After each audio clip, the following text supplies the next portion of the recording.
The Germans had a very effective weapon. They had invested heavily in submarines, and they invented the concept of the wolf pack to go after ships in convoy. And they were decimating our shipments. And the first thing that the mobilization committee did was start saying, what are strategic materials? Because they were starting to stockpile them.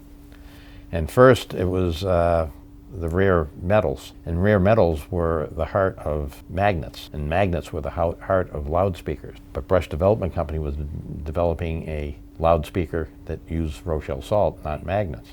And right at that time, my father got a phone call from a friend of his who was his counterpart at RCA, who said, look, we're trying to protect the ships that are going across out of convoy. We had this idea of towing 2 lines behind the boat. And what we wanted was an underwater microphone. With each one of these, an underwater microphone, and a torpedo was coming, it would hear the sound of the torpedo and blow the torpedo out of the water. So he went to his boss and said, the president of Brush, and said, hey, look, I got this call from my friend. It's a very simple thing. It's a totally wrong design. I can do this kind of quickly for him. And the guy said, no. No way. Frank, whatever you do, don't do anything for the Navy. Ever. And so he decided on his own time to just fix it up, send it back to him, maybe he could use it. And then time just goes on, and the sale for all those radios and things are going really, really well until the War Production Board stopped the production of vacuum tubes. My grandfather's friend called him back and said, hey, Frank, you know that thing you sent me? It works fantastic. He kind of negotiated a $10 million contract. On the phone. On the phone. That's how Brush Development actually got into design, development, and production of sonars for the Navy throughout World War II. The Navy, and well, the whole government, was in the process of pooling the research concepts and abilities of the government, universities, and industry to try to have efficient development of new material for the war effort. He was called in by Admiral Fuhrer.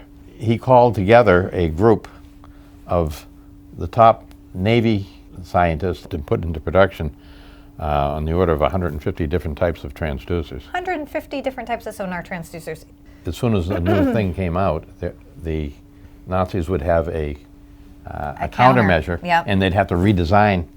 And sometimes these things went through as much as 2 or 3 actual evolutions. The head of the government laboratories got up and said, look, right now, the one sonar transducer we had was made of Rochelle salt. All transducers that are being developed will be built with that type of a crystal, and that will allow us to be able to make millions of crystals very rapidly, and we'll have the raw materials there to put together all these different transducers immediately. He got up and said, well,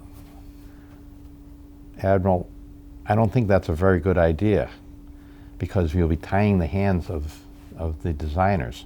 He said, yeah, that's right.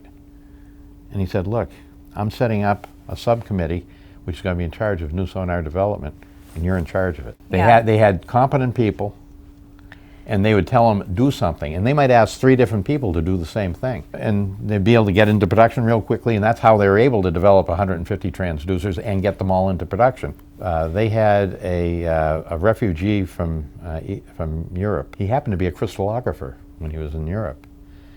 And he went out to lunch with him one day and said, hey, Hans, you're a crystallographer.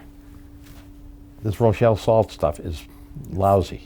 And Hans said, well, yeah, what you need is ammonium dihydrogen phosphate, which is ADP. And my fellow said, what's that? He said, well, basically it's fertilizer. But you can grow crystals out of it. And he and Hans got it, they sliced it up, they built a transducer, and they sent it to the Navy to check. And it was the best thing the Navy had ever seen. Overnight, everything switched over to ADP for the rest of the war.